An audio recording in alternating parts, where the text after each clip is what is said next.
Pierre Nassia, dit le Hajj, qui a dit un jour « À bientôt dans une Algérie libre et indépendante », est né le 24 juillet 1939 à Tness, d'un père fonctionnaire des impôts et d'une mère bijoutière.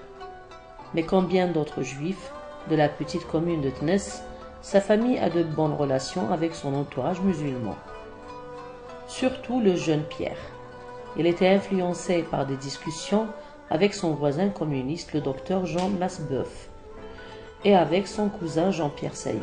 Membre de la délégation algérienne du Festival mondial de la jeunesse de Varsovie à l'été 1955, il fréquente, fin 55, début 56, des communistes algérois engagés dans la lutte armée comme Abdelkader Choukel et Georges Marcely. Quand l'Union générale des étudiants musulmans algériens, UGMA, déclenche en mai 1956 une grève illimitée des cours et des examens, il déserte le lycée Bugeaud comme de nombreux jeunes qui iront grossir les maquis de la haleine. Il rejoint la Wilaya 5, où il remplit plusieurs fonctions, dont celle d'infirmier. Son chef, le commandant de la haleine Seazdine, écrira en 1976. Parmi les infirmiers et médecins, l'une des figures les plus attachantes fut celle de notre infirmier zonal Hajj. Nous l'appelions ainsi, mais son vrai nom était Nassia. Il était juif, parlait très bien l'arabe. Pour tous ceux qui tiennent comme un fait établi le prétendu antagonisme de nos origines religieuses, je voudrais qu'on le sache. Hajj est mort, refusant d'abandonner ses blessés. C'était un frère, et nous l'avons pleuré. Hajj est mort à Tiberkent, en défendant une infirmerie et les blessés dont il avait la responsabilité. Comme dans les tracts de la haleine adressés aux juifs algériens, où Pierre Nassia est honoré dès 1957 comme un exemple à suivre, le commandant Azdin insiste sur la judéité du jeune homme, tant il a conscience d'être face à un exemple exceptionnel. Il met aussi l'accent sur son arabité. Voici une des lettres qu'il a envoyées à ses parents le 3 février 1957. Chers parents, j'emprunte cette fois-ci l'organisation du maquis pour vous faire parvenir de mes nouvelles qui sont excellentes.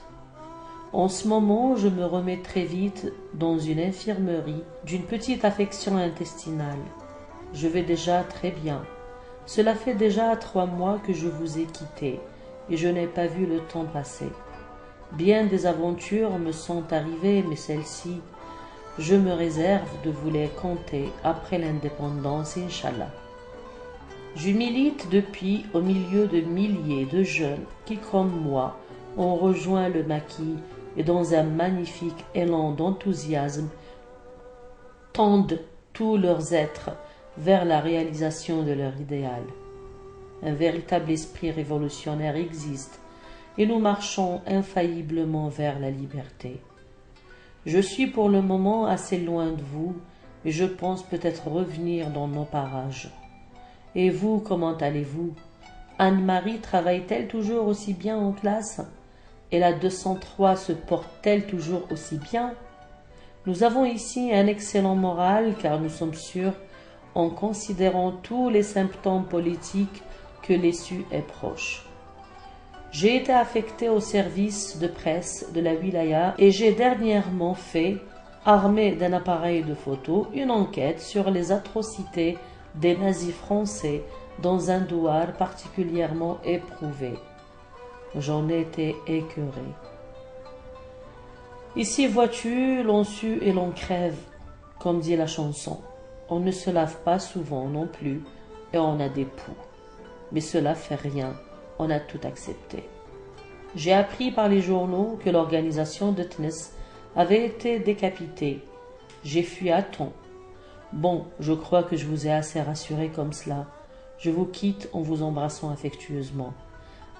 À bientôt dans une Algérie libre et indépendante. Pierre Zilhadj. Il tomba au champ d'honneur pour l'Algérie 3 mois plus tard, dans une attaque de l'armée française, le 22 février 1957, à l'âge de 17 ans.